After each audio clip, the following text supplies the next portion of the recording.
Mwaramutse none tariki enye z'ukwezi kwa gatanu mwaka wa 2026 ku butaka bwa Repubulika ya Demokarasi ya Kongo, ku butaka bw'igihugu cy'u Burundi, ku butaka bw'u Rwanda ndetse na Tanzania. Amakuru ari kuvugwa cyane na y'uruzinduko rwa Perezida Paul Kagame yagiriye mu gihugu cya Tanzania tariki 3 z'ukwezi kwa gatanu, ni ku munsi w'ejo hashize mu gihugu cya Tanzania, akakirwa neza kandi hakaba ibiganiro byahuje Perezida Kagame na Perezida Samia Suluhu Hassan. Byinshi byavuzwe kuri ino biganiro: kubuza Evariste Ndayishimiye kurasa ku gihugu cy'u Rwanda, umugambi mubisha yaramaranye igihe kinini ngo igihugu cy'u Burundi kiri mu mupangu gifatanije n'igihugu cy'Ubirigi gutera igihugu cy'u Rwanda, kongera kuganira n'igihugu cya Tanzania ku bijyanye n'inzira y'indarayi cyangwa se inzira ya gari ya moshi inyura muri Tanzania yerekejwe mu gihugu cy'u Burundi, mu gihe u Rwanda narwo rusanzwe rufite gahunda cyangwa se ruzwi ko ruri muri gahunda yo kuzageza iyo nzira ya gari ya moshi mu gihugu cy'u Rwanda. Bagiye gushyiraho umuyoboro uzaturuka muri Tanzania ukajya mu gihugu cy'u Rwanda, kongera kuganira nanone ku mishinga ikomakomeye petrole, essence. Izavuzweho ndabikubwira, si ibyo gusa tuzaganiraho. Kinshasa irashinjwa ibitero na M23 ngo ari ibitero leta ya Congo, FARDC, ingabo zayo zifatanyije na FDNB, Wazalendo n'abandi bafasha babo bagavye ibitero bidasanzwe ku nkambi za M23, ndetse 23 yo ntiyatinya kuvuga yuko ibyo bisasu byinshi zaguye no ku ngo z'abasivili cyangwa se ku nyubako z'abasivili. Aho nazo bavuga yuko ibikorwa bya leta ya Kongo bikomeje kwibasira ubuzima bw'abakongomani, by'umwihariko mu bwoko bw'abanyamurenge navuga ururimi rw'ikinyarwanda, bagashinja leta ya Kongo kubikora nkana, kandi ivyo bitero bakabikora mu buryo bwa buhumyi bakoresheje drone zabo na za artillery, imbunda zirasimizinga zikageza mu byerekezo bitandukanye. Gusa hari position eshatu bivuga ko zarashweho na FARDC, bivuga ko ari za M23, nubwo nta kiye 23 igeze bivugaho. Byabereye he, byagenze gute, navyo turabigarukaho turebe neza ngo niki cyabaye muri rusange. Mwibutse yuko ila nambara yo muri Burkina Kongo cyangwa se nambara ikomeje kubera ku butaka bwa Repubulika ya Demokarasi ya Kongo, ikomeje kuvugamo amatabi menshi cyangwa se ibigo byinshi biri kwigiramo ijambo uruhare cyangwa se gushaka kubifatira ibyemezo. Igihugu cy'u Burundi ni kimwe mu biri gufashanya na Repubulika ya Demokarasi ya Kongo mu kurangiza iyi nambara, nubwo ku rundi ruhande Repubulika ya Demokarasi ya Kongo bisa naho urugamba rwo gutsinda M23 rwakomeje kuyigora, n'amagingo yanga bakaba batari isozi iyi ntambara ku rwego rukomeye. Turi tariki enye z'ukwezi kwa gatanu mwaka wa 2026. Tshisekedi Tshilombo masaha make gusa ari imbere agiye kujyana ibiganiro n'abanyamakuru, aho araza kwakira ibibazo byabo kandi akaza no kubisubiza. Aravuga iki? Ndakubwira izitezwe muri ikiganiro cya Tshisekedi Tshilombo n'abanyamakuru n'icyo umuntu yakitega muri byo. Hanyuma unyemerere ngo ikaze maze undi tujyane ku musozo turi kamwe ku kandi kubiri kuvugwa muri kino gihe, muri iyi minsi y'umwereko, muri kino gitondo. Jewe ndi umungu wa Kamanzi w'Uruwande, ngo ikaze ngo tujyane ku musozo nk'ibisanzwe. Ikaze kuri mwese.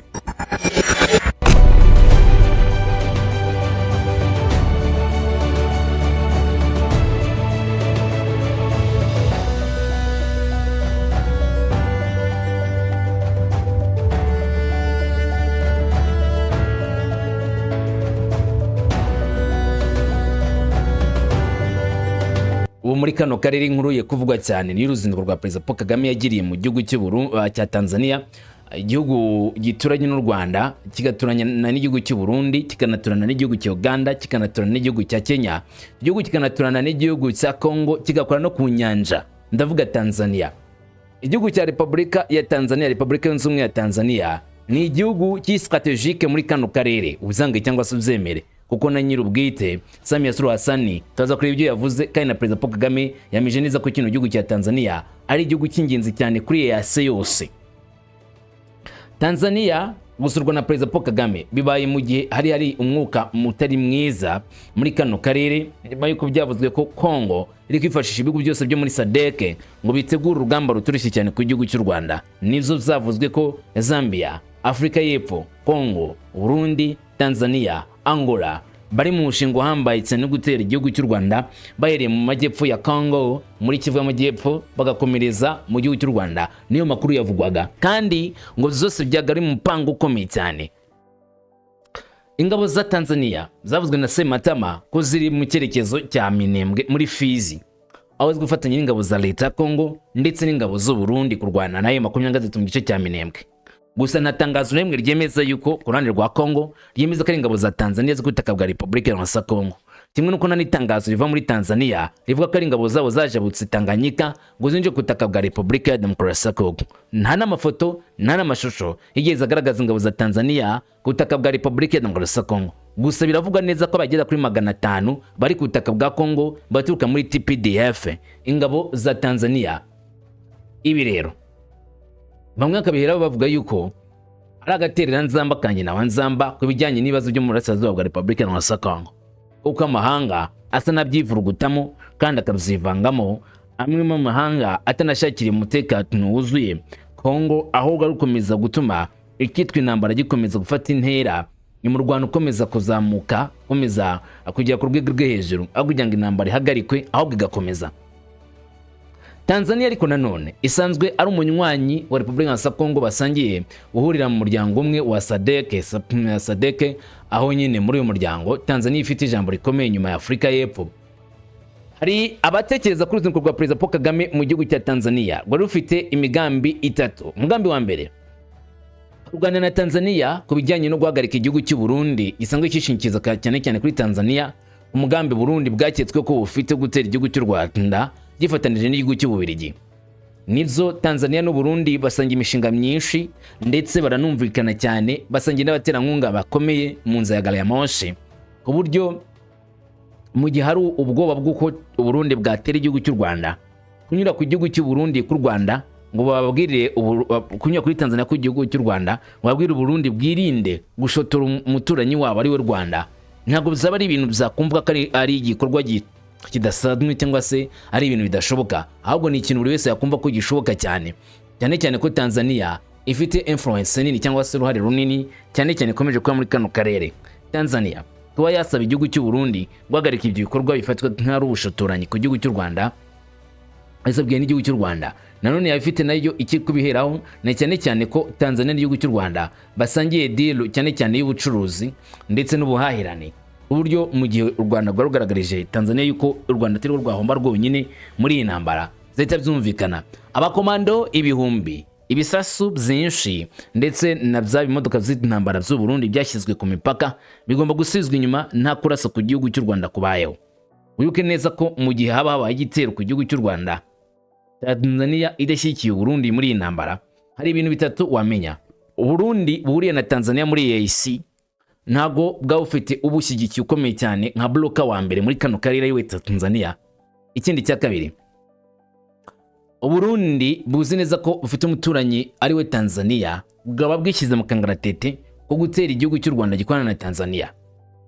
Biranashoka cyane ko havamwo ingabo zo kuza gutabara igihugu cy'u Rwanda, n'urugero biramutse bibayeho. Reka ngo impamvu mu minsi ishize mwabonye inama yabaye hagati ya TPDF na RDF mu gice cy'Uburasirazuba bw'u Rwanda. Ni inama huje abasekeri y'ibihugu zombi ku bijyanye no gucunga imbibe, gufatanya mu kurinda imipaka no gufatanya kubona amahoro arambye muri ibi bihugu zombi. Ibyo njya gushimangira cyane ko Tanzania n'u Rwanda usibye n'uruzinduko rwa Perezida Paul Kagame basanga bafitanye imikoranire myiza cyane mu bijyanye n'umutekano.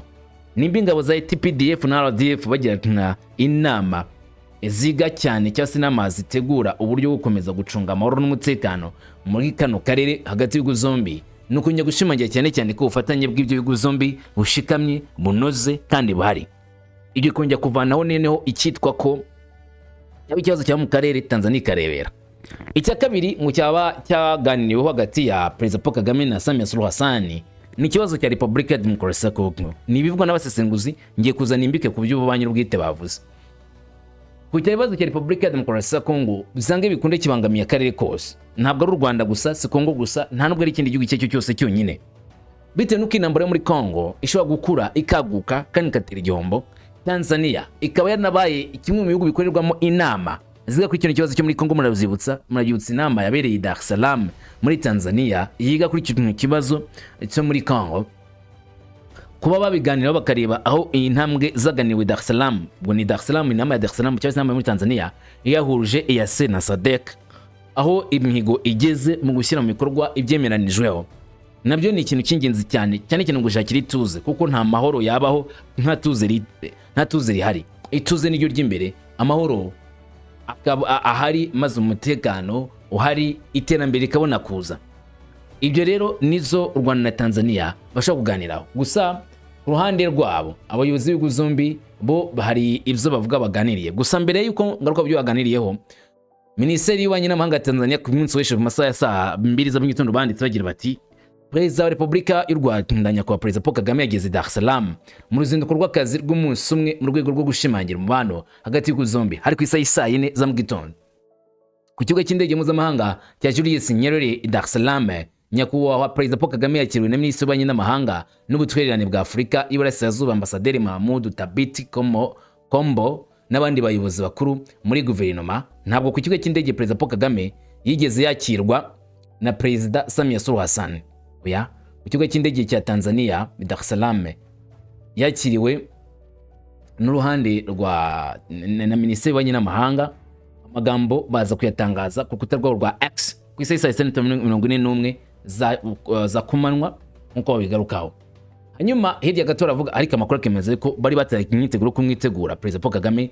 Abayobozi bamwe batangiye kujya ku isaha saa 4 bahagaze bategereje ko indege yuruka kuri iki kibuga maze bakakira His Excellency Paul Kagame. Bagize bati bari biteganijwe ko nyakubahwa Kagame ahura na Perezida wa Repubulika Yunze Ubumwe ya Tanzania nyakubahwa Dr. Samia Suluhu Hassan mu ngoro y'igihugu i Dar es Salaam. Bakomeza bagira bati uru ruzinduko rwitezweho gushimangira umubano ukomeye kandi w'amateka hagati y'ibihugu zombi bituranye. Ubufatanye bukomeje kwiyongera mu myaka yashize binyuze muri komisiyo ihoraho ihuriweho JPEC, aho Tanzania ikomeje kuba imwe mu bafatanyabikorwa batatu ba mbere mu Rwanda mu bucuruzi ku isi, cyose ubucuruzi bw'isi ku bijyanye n'igihugu cy'u Rwanda.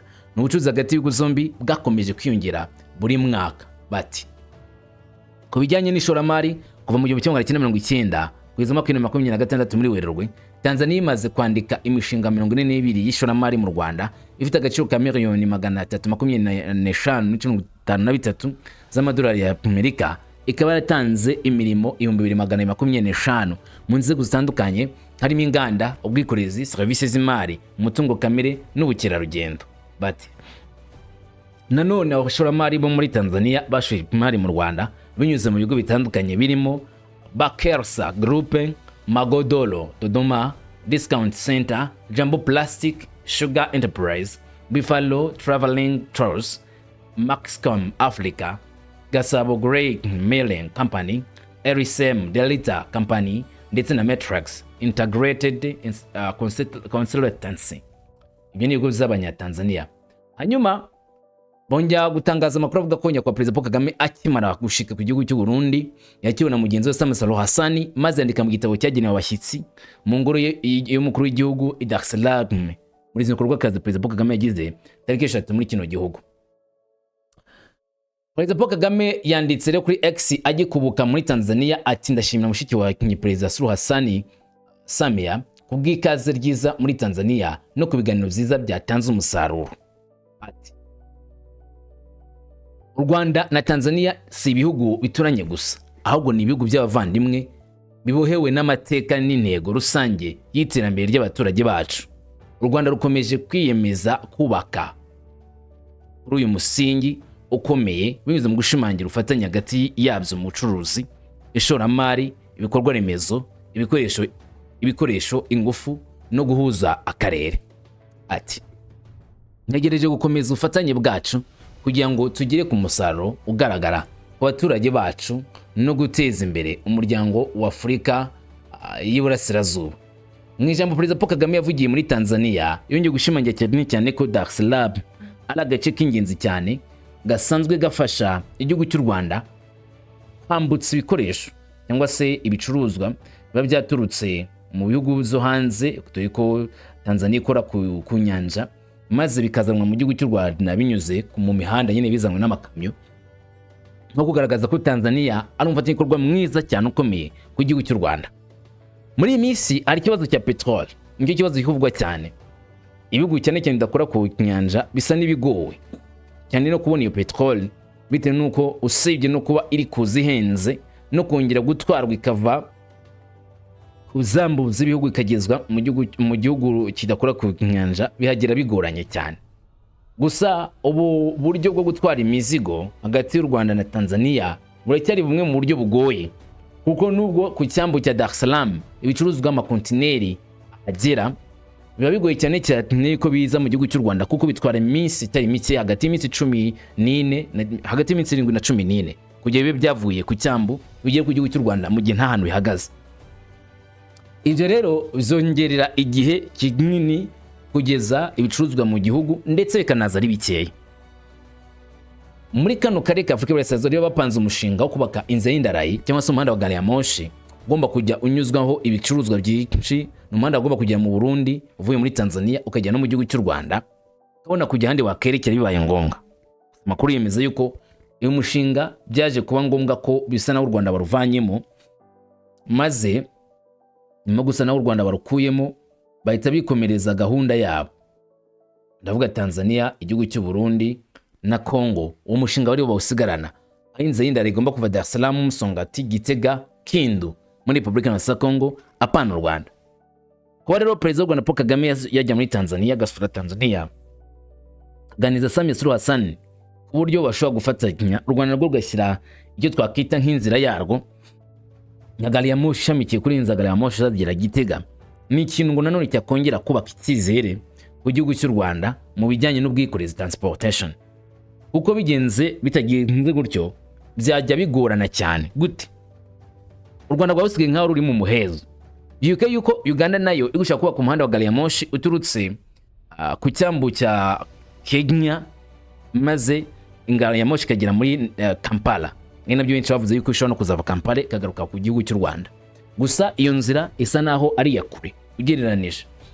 Mu gihe rero iyo nzira gari ya moshi wenda yabikozwe ku ruhande rwa Kongo, rwa Uganda ndetse na Kenya, byaba bigiye gufata igihe kinini cyane kugira ngo niyo gari ya moshi izajya mu gihugu cy'u Rwanda inyuze ku mipaka y'ibihugu zombi, Rwanda na Uganda. Gusa ariko inzira gari ya moshi tutse Tanzania Dar es Salaam iza mu gihugu cy'u Burundi, yivuze neza ko abacuruzi benshi yabagiye kuzarangira bigiye bifasha igihugu cy'u Burundi kujya kuzana ibicuruzwa byabo mu gihugu cy'u Burundi kuruta kujyana amakamyo i Dar es Salaam ngabazana ibicuruzwa.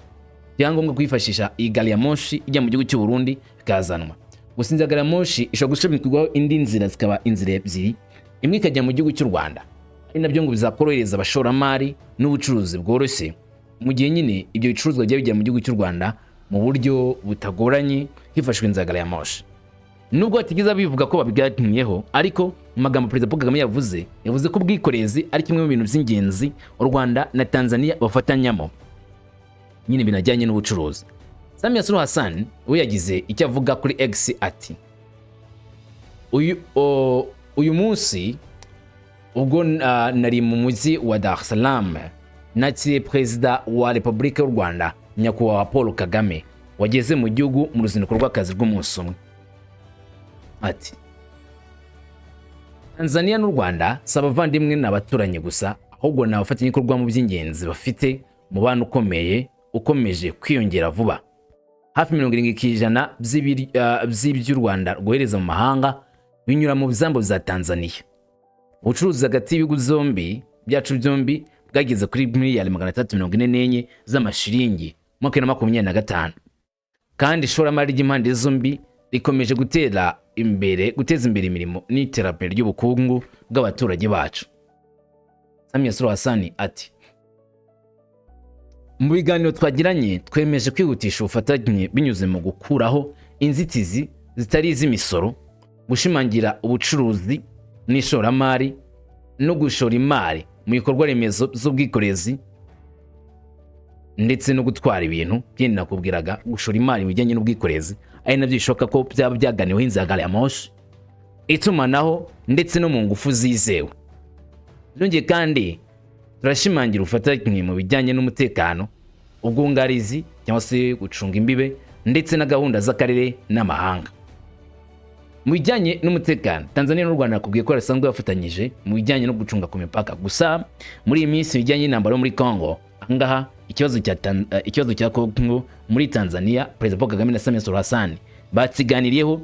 Samia Suluhu Hassan asa n'uwaciye amarenga kuri byo kuganira ku bijyanye n'umutekano n'ubufatanye. Gusa deal irimo ihambaye kurenza izindi zose ni deal ijyanye n'ubwikorezi. Burya ibihugu byose bidakora ku nyanja biba bigoye cyane ubizange cyangwa se ubyemere. Hari ibintu byinshi bigora izo bihugu n'ibicuruzwa byinshi bijya muri izo bihugu bihenze kurusha mu bindi bihugu, bitewe nuko akenshi nyine banyura mu bindi bihugu kandi ibyo bitwara nyine umwanya, bigatwara n'amafaranga yiyongera kuba za bicuruzwa bindi biba byazanwa. Noneho iyo inzira ikoreshwa gusa ari inzira nk'ingi yo ku butaka ibihenze kandi ibitwara igihe, bizongera nanone uburyo bwo kwiyongera kw'igiciro. Ariko iyo hagizweho ubundi buryo bw'imikoranire yagutse, byongera kongera ubushobozi no kongera ishoramari, ariko rizana inyungu ku bihugu zombi. Niyo mpamvu bagane ku bijyanye n'ubwikorezi ugomba kuminjirwamo agafu cyangwa se kubaka ibikorwa by'ubwikorezi. Hanyuma Samia Suluhu Hassan yongeye guha ikaze Perezida w'u Rwanda Paul Kagame ku yindi nshuro muri Tanzania mu gihe abihitamo kongera kujya gusura Tanzania. Ni ibintu rwose byiza cyane konye Tanzania. Dore ibintu bitatu benshi bavuze cyane ku mbuga nkoranyambaga. Icya mbere ngo Tshisekedi Chilombo yabarashatse kubangamira uruzinduko rwa Perezida Paul Kagame mu gihugu cya Tanzania. Yahamagaye kuri telefone Samia Suluhu Hassan ngo amusabe ko Perezida Paul Kagame atagera muri Tanzania. Gusa ibyo si amakuru yize wabihamya nivuga kuri rezo sosiyo. Ariko byabigoranye cyane ko igihugu kimwe cyabuze ikindi gukora ibyo gishatse, ubwo igihugu kiba kigenga nyine cyakiriho gishatse igihe gishakiye. Ukibuza ngo ntukakire uyu nguyu amuyo gusitsa umukara. Ikindi ngo ni igihugu cy'u Burundi nyine binajyanye n'umushinga gifite ku gihugu cy'u Rwanda kandi kiba gisatunwe ari mu mufatanyabikorwa wa Tanzania. Kubona Perezida w'u Rwanda Paul Kagame ageze mu gihugu cy'u Burundi byongeye gutekerezwa ko hari uburyo Burundi bwabonye ko bibangamye kubw'umugambi wabo bafite, ndetse bishobora no guhita biburizwamo kubw'imipango ihambaye bari bafite kandi Tanzania yaba izi neza ku buryo kubiganira na Perezida Paul Kagame abarundi bibwiraga yuko wenda amabanga yabo yamenekera cyangwa se Tanzania yamenera u Rwanda. Usibye ibyo rero twigarukiye ku butaka bwa Repubulika ya Congo. Ubutegetsi bwa Kinshasa burashinjwa kugaba igitero ince genzurwa na 23. M23 mu itangazo ryayo yashyizwe kuri Gisegezi iti ubutegetsi bwa Kinshasa bukomeje gukandagira na soni amasezerano yose y'amahoro bwasiga, nubwo bwakomeje gusezeranya amahoro arambye bugashyira mu kaga igisubizo icyo cyose cya politike mu kwishyira mu kaga gakomeye. Bati nubwo hashyizweho umukono ku masezerano menshi agamije kugarura isi ituze muri Congo, ukuri kugaragara ku butaka kuracyari ukuri komeye. Mu duce twinshi dutuwe n'abantu benshi, ingabo za leta Kinshasa zikomeje gukora ibintu by'ubwicanyi bigaragaza neza ko byibasira abasivile, abaturage b'abasivile. M23 ikomeza igira iti mu gihe habayeho kutubahiriza amategeko mpuzamahanga y'ikiremwa muntu mu buryo bukomeye, kandi kenshi twebwe Alliance Vivre Congo 23 turasaba cyane umuryango mpuzamahanga n'igihugu cyose muri rusange, igihe kirageze ngo abafatanyabikorwa bari mu nzira y'amahoro bafungura amaso yabo kugira ngo barebe ko hari ibikorwa bibi bikorwa n'ubutegetsi bwa Kinshasa. M23 ikomeza igira iti twibukiranye inshingano zacu n'inshingano zo kurinda abaturage b'abasivili bakorerwa ihohoterwa nkana. Nubwo ibiganiro birimo gutangira kandi amasezerano agasinywa, ubutegetsi bwa Kinshasa n'inshuti zabwo barimo kongera imbaraga mu bikorwa bya gisirikare. Iti ibitero byakwirakwiriye mu duce tumwe na tumwe twa Kivu y'Amajyaruguru na Kivu y'Amajyepfo biteza iterabwoba kandi bigashyira abaturage mu kaga gahoraho, cyane cyane bitewe nuko bavuga ururimi rumwe, baba bavuga Igiswahili cyangwa se Ikinyarwanda. Ubu gusohora urugomo biragaragaza agasuzuguro gakabije ku masezerano y'amahoro kandi bigatera uruhererekane rw'imibabaro ku baturage. Muri iki kibazo cy'ubwizere bukabije twongeye kwemeza ko twiyemeje gukomeza kurinda abaturage b'abasivili. Twemeye rwose inshingano mu gihe ingabo z'ubutegetsi bwa Chilombo zikomeje kwica abaturage zigatera mu buryo budasobanutse.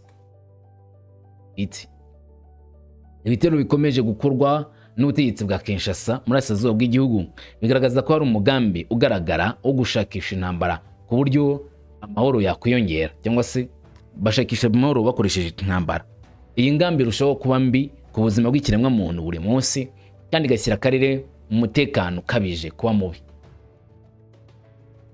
Hagati aho umuryango mpuzamahanga n'abahuza bakomeje kugira ikibazo cyo kudakora gukomeza kurenga ku itegeko ryo guhagarika imirwano bizwi byaranditswe biragaragara, ariko ntibyamaganwa bihagije. Ibi bihinduka urukurikirane rw'urugomo n'iterabwoba. Abaturage b'abasivili nibo ba mbere bahuye n'iki kibazo, nubwo ibiganiro za politiki bigomba guteganya inzira yo kubona igisubizo kirambye.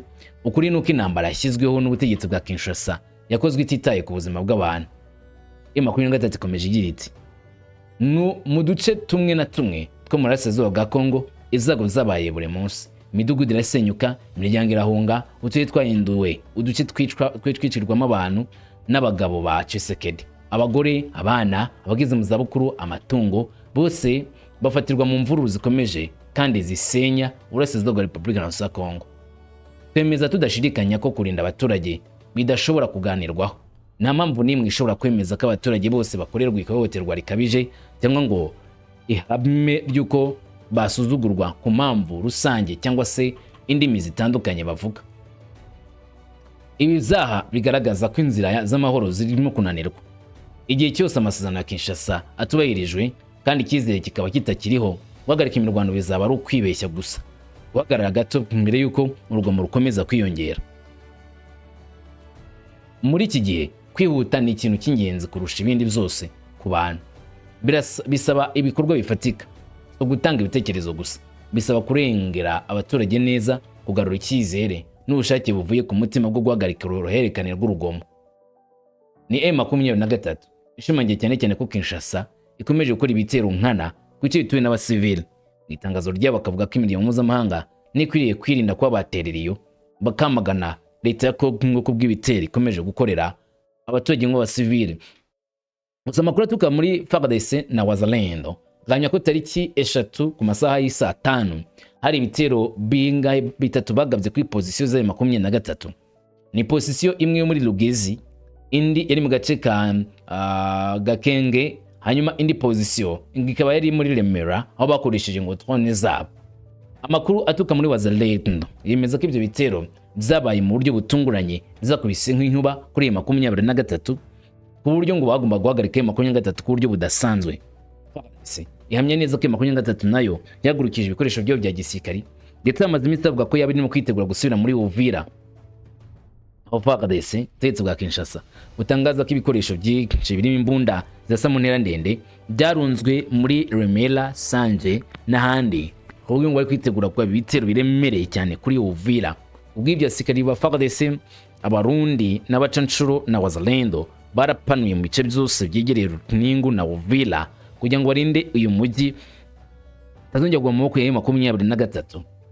Nubwo bimeze gutya ariko nanone ku rundi ruhande FARDC igamye cyane ko niba ngo M23 yatinze kubahiriza guhagarika imirwano no bazakomeza kurwana baritana ba mwana. Harimo M23 ishinya FARDC kuringa ku masezerano y'amahoro yo guhagarika imirwano, bagakomeza intambara.